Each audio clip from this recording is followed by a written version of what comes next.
이제 서서히 날씨가 이제 더워지려고 그러죠. 우리는 우리 하나님께 간절한 우리의 소원을 올립니다. 왜 그러냐 하면 하나님이 살아계신 분이기 때문에 그렇습니다. 사람의 손으로 만들어 세워놓은 우상이야 소원을 말해도 들을 귀가 있습니까? 아니면 무언가 행할 만한 능력이 있습니까? 우상은 아무것도 아니죠. 사람 손으로 만든 것이 어떻게 사람에게 도움을 주겠습니까? 우리가 하나님께 기도하는 것은, 우리의 소원을 간절히 구하는 것은 하나님만이 유일하신, 우리 여호와 하나님만이 유일하신 분이기 때문에 그렇습니다. 그런데 동시에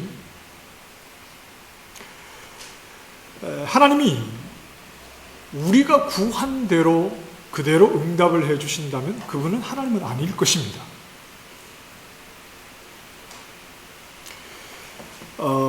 우리는 앞을 내다보지 못하는데, 우리의 지혜는 굉장히 제한적인데, 앞을 내다보지 못하고 제한적인 지혜와 지식을 가진 우리가 구하는 대로 하나님께서 응답해 주시고, 우리가 요구하는 대로 하나님이 들어주신다면 결코 하나님의 지혜도 우리의 지혜보다 앞서는 것은 아니지 않습니까?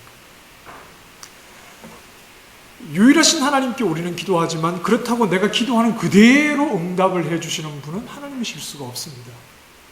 하나님은 우리보다 더 지혜가 크시고, 우리가 알지 못하는 것을 알고 계시고, 우리가 갖지 못한 능력을 가지고 계신 분이기에 우리가 생각과 우리의 지혜로 그분을 마음대로 움직일 수 있는 분은 아닙니다. 그렇다면 알라딘의 램프에 있는 능력은 있으나 주인이 시키는 대로 하는 어떤 그런 진인가요? 하나님 그런 분은 아니죠. 우리가 간구하는 이유는 그분은 유일하신 하나님이기 때문입니다. 그러나 우리가 원하는 대로 응답을 해주시면 그분은 하나님이 아니십니다. 우리가 가진 지혜와는, 우리가 가진 생각과 능력과는 다른 분이기 때문에 그렇습니다. 자, 그렇다면 이미 우리 기도는 우리가 구하는 대로 응답하지 아니하셔도 아무런 문제가 없다는 전제를 가지고 하는 기도입니다. 그렇죠? 이미 우리의 기도는 우리가 구하는 대로 응답을 해주지 않으셔도 아무런 문제가 없다는 전제를 가지고 하나님 앞에 기도를 합니다. 무엇이든지 응답만 되면 그게 능력 있는 기도가 아닙니다. 그렇게도 하시지 않겠지만 무조건 응답만 되는 것이 아니라 우리는 응답이 되지 않아도 우리는 하나님께 기도를 하는데, 거기에는 응답보다 더 큰 무언가가 하나님과 우리 사이에 있기 때문에 그렇습니다. 우리의 신앙은 내가 하나님을 설득하는 것이 아닙니다. 오히려 우리는 하나님으로부터 설득당하는 것이죠. 설득당한다는 말은 하나님 하시는 일에 내가 동의를 하게 될 수밖에 없다는 겁니다. 억지로가 아니라 자발적으로 하나님과 관계 속에서 하나님이 하시는 일에 내가 동의를 하게 되는 거죠. 어디까지 가느냐 하면, 내가 이해가 되지 않아도 나를 하나님께 맡겨드리는 데까지 갑니다. 이게 신앙입니다. 내가 하나님을 설득해서 내가 원하는 기도의 응답을 얻어내는 것이 아니라, 내가 이해가 되지 않는 부분조차도 하나님께 나를 맡겨드리는 쪽으로 가는 것이 기독교 신앙의 방향이죠.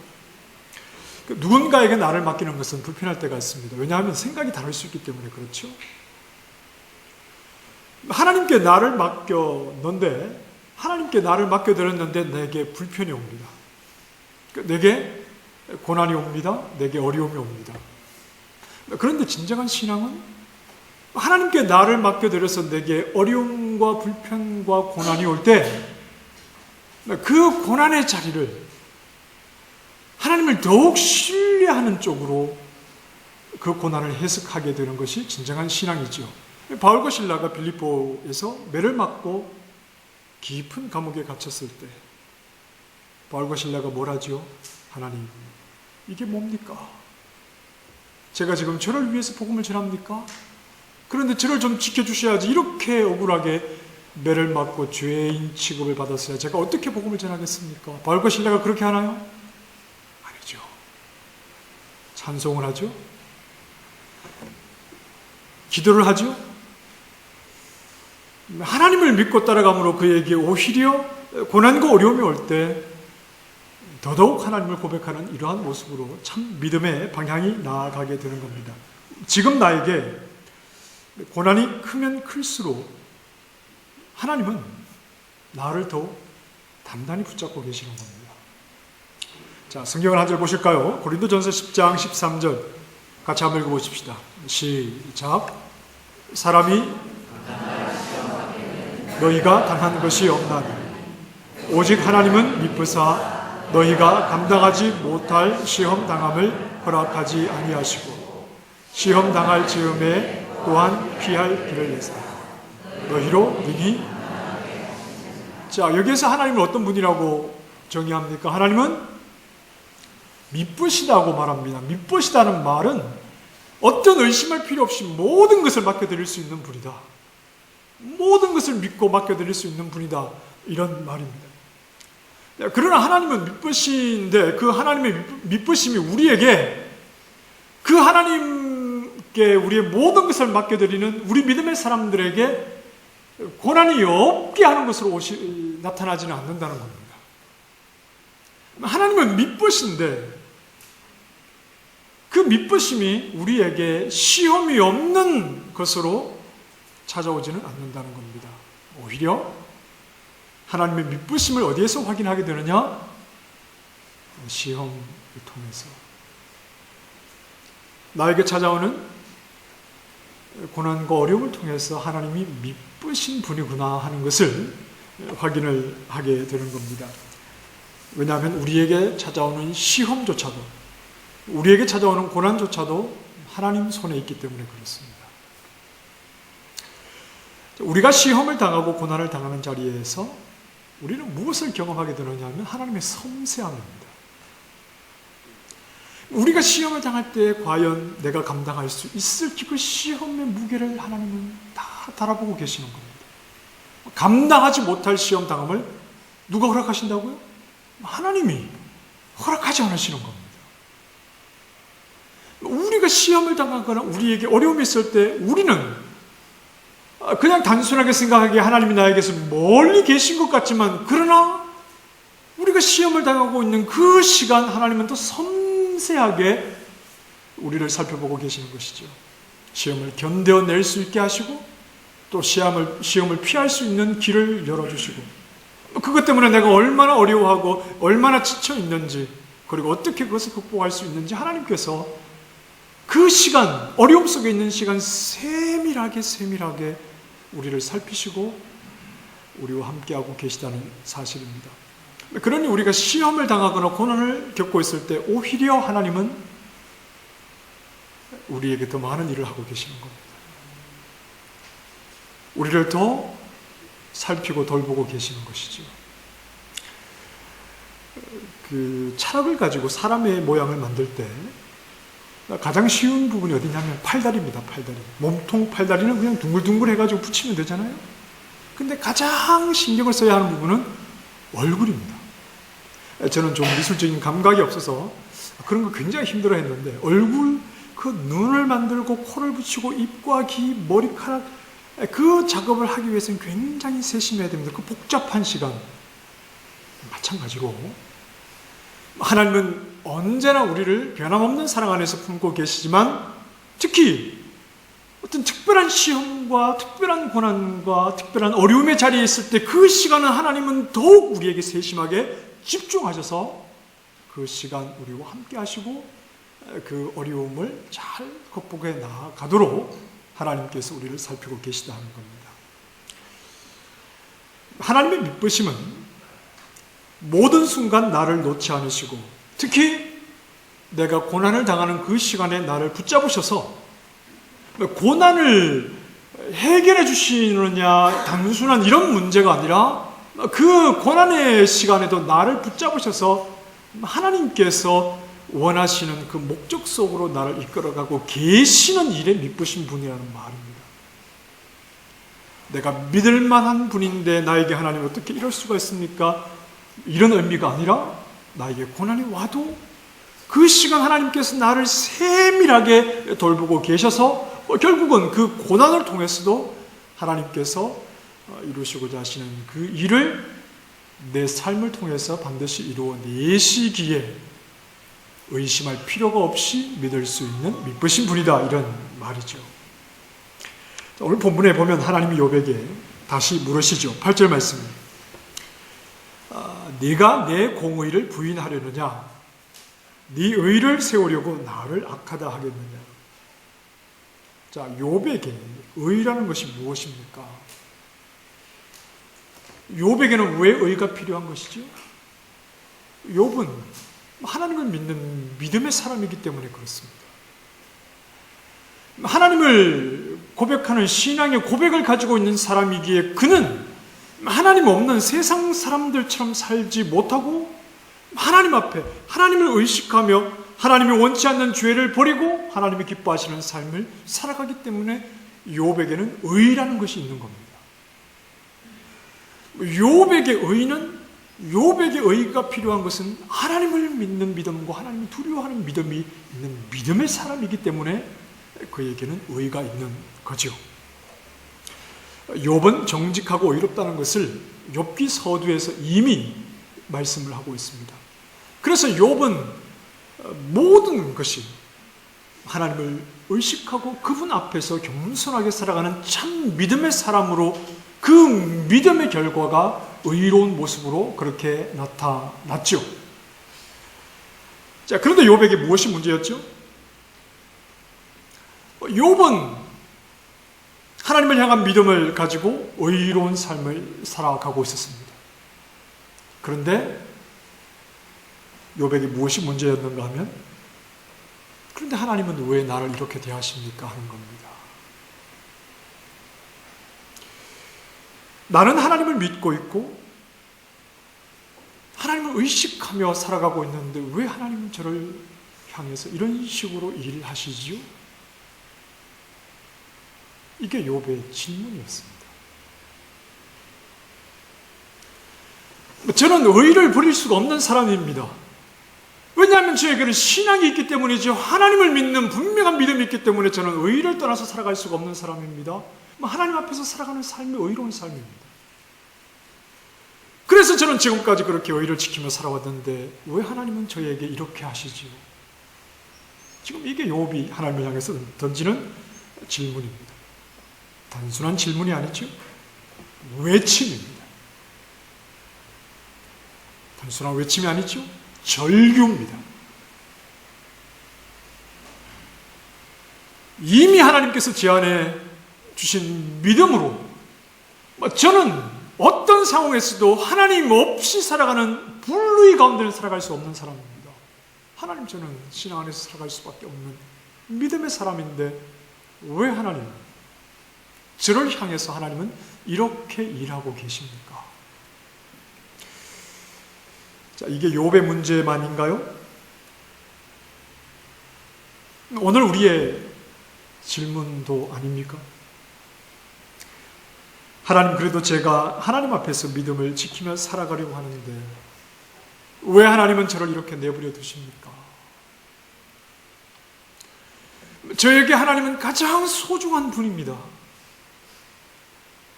그런데 왜 하나님, 지금의 상황을 볼 때 하나님이 저를 소중히 여기고 계시다는 것을 제가 동의하기가 어려운 거지요? 우리는 믿음이 썩 좋지는 못합니다. 누구에게든지 예수 믿으려면 나처럼 믿으시오라고 당당하게 우리의 믿음을 내세울 만한 것은 아닙니다. 그러나 우리의 신앙은 진실합니다. 우리는 하나님을 향해서 거짓 없는 진실한 고백을 하고 있습니다. 하나님을 향한 우리의 믿음은 거짓이 아닙니다. 그래서 우리가 하나님 앞에 믿음의 사람답게 살지 못했을 때 우리는 하나님께 너무 죄송하고 부끄러운 거죠. 우리의 믿음이 100점은 아니더라도 우리는 분명 세상과 다릅니다. 하지만 그렇다고 하나님의 일하심이 나에게 선명하게 나타나지만은 항상 그렇지만은 않습니다. 내가 믿음의 사람인 것은 사실이지만 그렇다고 나를 위한 일하심이 항상 내가 기대한 대로 내가 만족할 만큼 그렇게 일하고 계시지는 않은 겁니다. 그래서 우리는 욥처럼 하나님의 일하심을 알 수가 없어 소리를 지르기도 하고 가슴이 답답해서 가슴을 칠 때도 있습니다. 나는 의로운데 왜 하나님은 나에게 이런 식으로 일하시느냐 하는 거죠. 나는 그래도 믿음의 사람으로 살려고 하나님 앞에서 살려고 하는데 왜 하나님의 일하시면 이런 식으로 나에게 나타나고 있느냐 하는 거죠. 하나님이 계신 것은 나에게 흔들리지 않는 사실인데 그런데 왜 하나님은 나를 돌보지 않고 이렇게 내버려 두시는 걸까? 이런 생각을 할 때가 더러더러 우리에게는 있습니다. 이것이 믿음을 가지고 살아가는 우리에게 힘든 부분이죠. 내가 만약 하나님 앞에 죄를 지어서 그 죄 때문에 하나님이 이렇게 하신다면 우리는 충분히 받아들일 수 있습니다. 물론 높으신 하나님께서 내 속들이 살펴서 내 죄를 허물을 찾아내신다면이야 누가 허물이 없겠습니까? 그러나 거짓 없는 신앙생활을 하고 있는데 왜 하나님은 나에게 이렇게 대하시는가? 우리도 욥처럼 내 의의를 세우려고 하나님을 악하다고 소리를 지를 때가 있는 겁니다. 자, 여기에 대해서 하나님은 어떤 말씀을 하시느냐 하면 이렇게 말씀하십니다. 네가 나를 인정한다면 내가 일하는 방식도 인정해라. 네가 나를 인정하는 믿음의 사람이라면, 그래서 의로운 삶을 살아가고 있다면 내가 일하는 방식도 인정하라는 거죠. 우리가 하나님을 인정하는 것은 하나님을 하나님으로 인정하는 겁니다. 그분이 가진 지혜는 내 지혜보다 크고 그분의 생각은 내 생각보다 깊고 그분의 계획은 한 치 앞을 보지 못하는 내 계획과 달라서 그 하나님께서 내 삶 가운데 일하고 계시는, 그래서 내 생각과 내 뜻과는 얼마든지 다른 방식으로 일하고 계시는 분이라는 것을 인정하는 것이죠. 그래서 하나님은 욥에게 창조에 대해서 말씀을 하시는 겁니다. 하나님이 지으신 짐승이라는 게 다 사람에게 길들여지기 위한 것이라든지 욥이 소유했던 것처럼 사람의 소유가 되고 사람을 배불리기 위해서 그렇게 있는 것들이 아니라는 겁니다.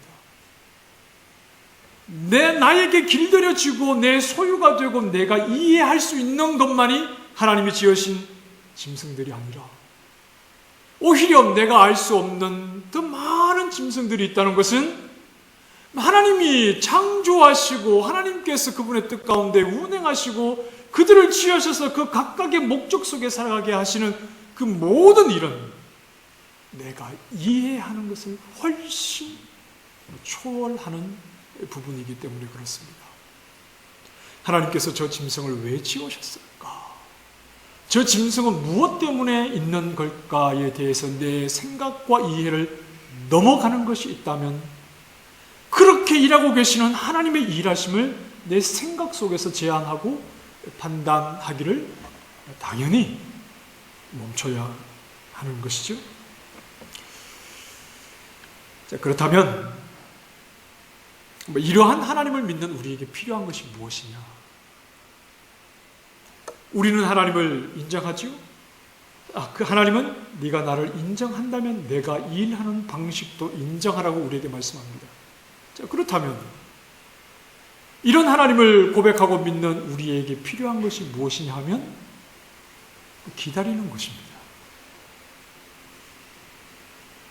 인내하는 것이죠. 이 하나님을 믿는 믿음의 시간들 속에서 우리는 기다리고 인내해야 하는 시간들이 당연히 있는 겁니다. 가장 힘든 겁니다. 정말 우리 신앙에서 어려운 것이 인내하고 기다리는 겁니다.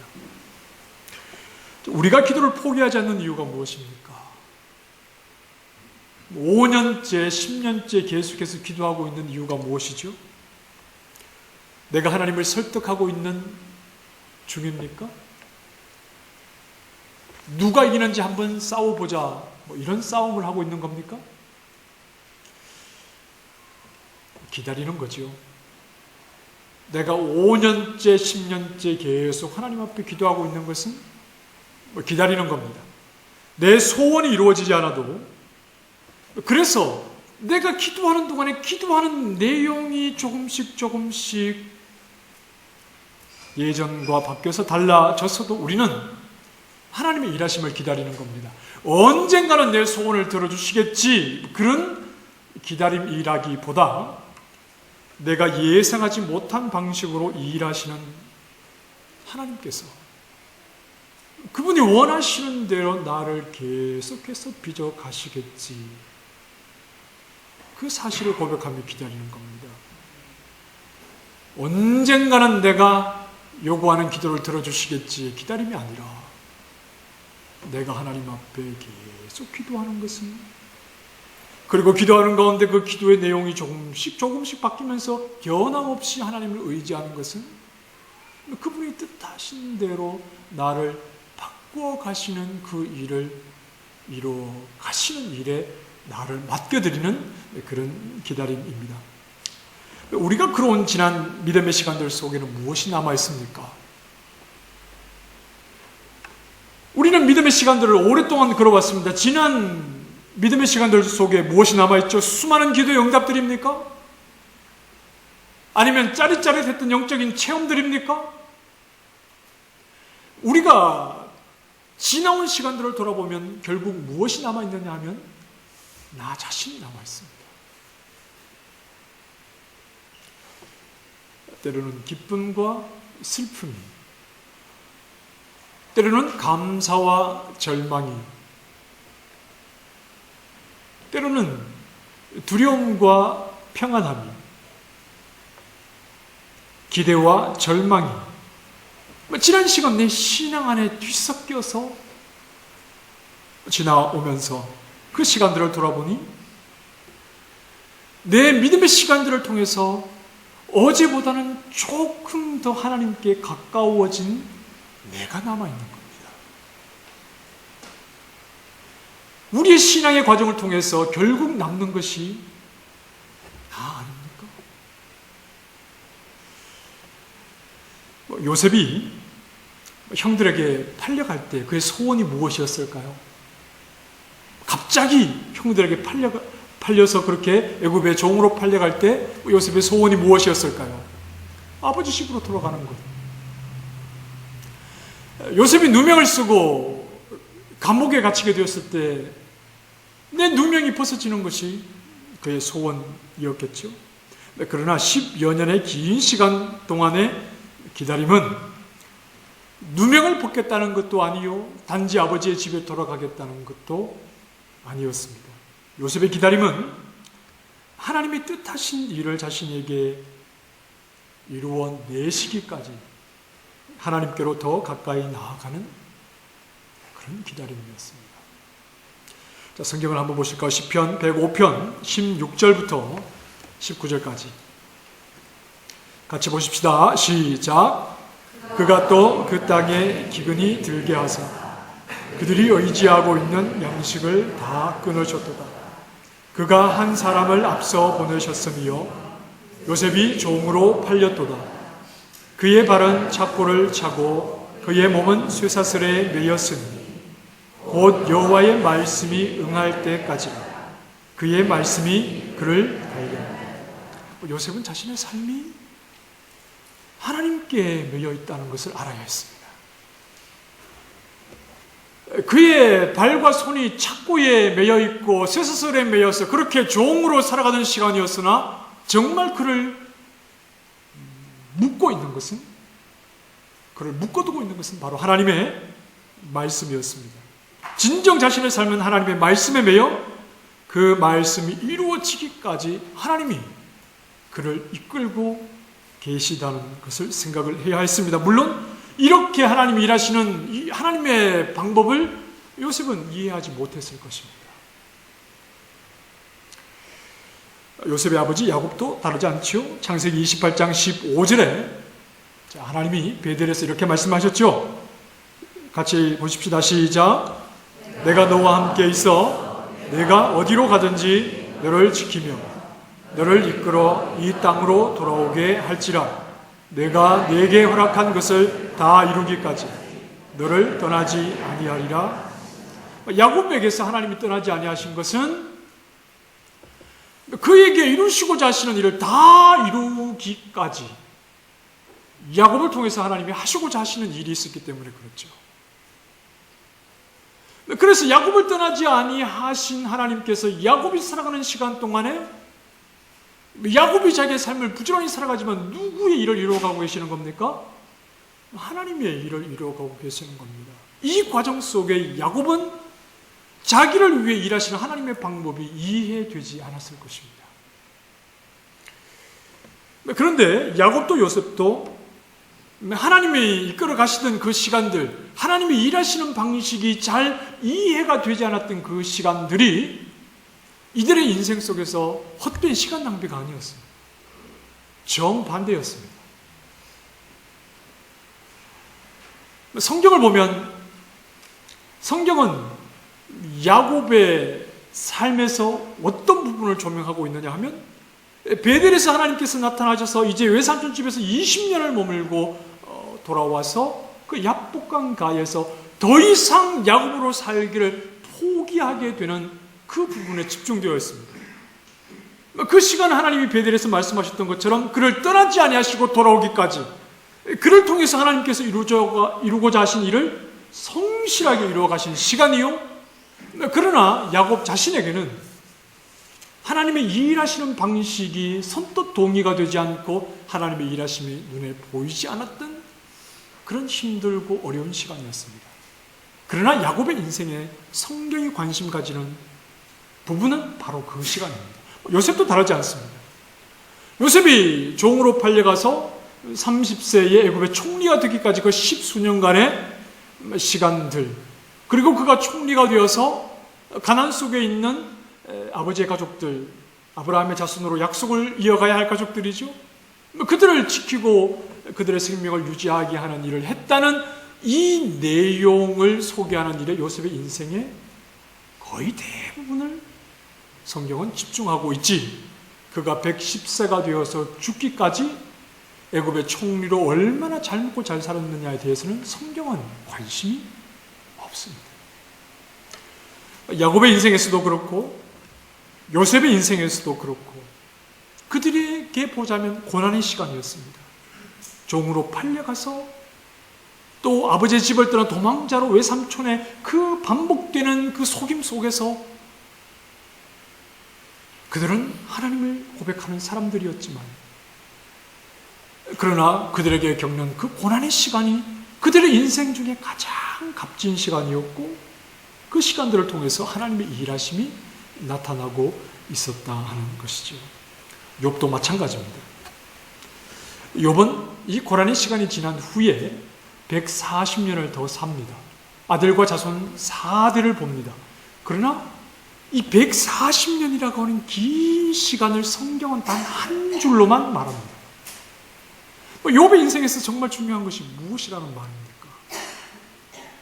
하나님, 저는 하나님을 고백하며 의를 지키기 위해서 살아가는데 왜 하나님이 일하시는 방식은 이렇게 나타나지요에 대한 해답을 얻게 하는 시간이 욥의 인생에서 가장 중요한 시간이었습니다.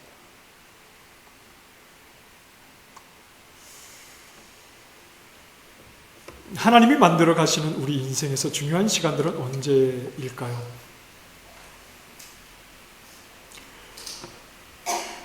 하나님이 만들어 가시는 우리 인생에서 중요한 시간은 하나님이 뜻하신 일을 내 안에 이루어 가시는 시간입니다. 그 시간 동안 우리는 하나님이 일하시는 방식을 이해하지 못할 수 있습니다. 왜 하나님께서 나에게 이렇게 일하고 계시는지에 대해서 욥이 하나님을 향해서 외쳤던 절규를, 눈물을, 아픔과 고민을 해야 할 수 있습니다. 그런데 여러분, 하나님 앞에서 우리의 시간 허락된 그분이 우리를 만들어가는 시간 속에 가장 의미 있는 시간은 바로 그 시간들입니다. 하나님 저에게 이런 고난과 어려움을 주십니까?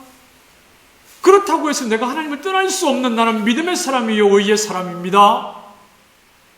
그러나 하나님이 일하시는 하나님의 이 방식이 내 눈에 보이지 않고 이해가 되지 않아 기다려야 하고, 눈물을 흘려야 하고, 고통스러워해야 하고, 아파해야 하고, 답답해해야 하는 그 시간이 사실은 하나님이 내 인생에서 가장 값어치 있게, 가장 귀하게 그분이 뜻하신 일을 이루어가고 계시는 시간이라는 것을 알아야 합니다. 그 시간은 우리 인생에 허비되는 시간이 아닙니다. 있으나 마나 하는 시간이 아니라 그 시간들이 있기에 하나님 앞에서 믿음의 사람으로서 내가 서 있게 된다는 사실을 우리는 알아야 합니다.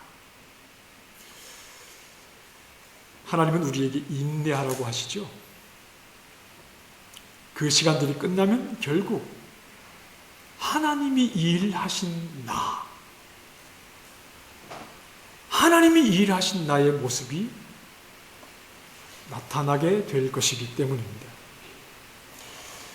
하나님은 나를 위해 지금도 성실하게 일하고 계십니다. 우리는 지금도 하나님이 일하시는 방식을 잘 몰라 믿음 안에 있으면서 때로는 비명을 지를 수 있지만, 그러나 이 시간이 참 내 인생의 귀한 시간이라는 것을 알아야 합니다. 주중에 성도님 한 분을 만나서 대화하는 가운데 이런 이야기를 했어요. 우리가 가진 것이 이 몸뚱아리밖에 더 있습니까? 우리의 재산이 이 몸뚱아리 아닙니까? 그러니 건강 잘 지킵시다.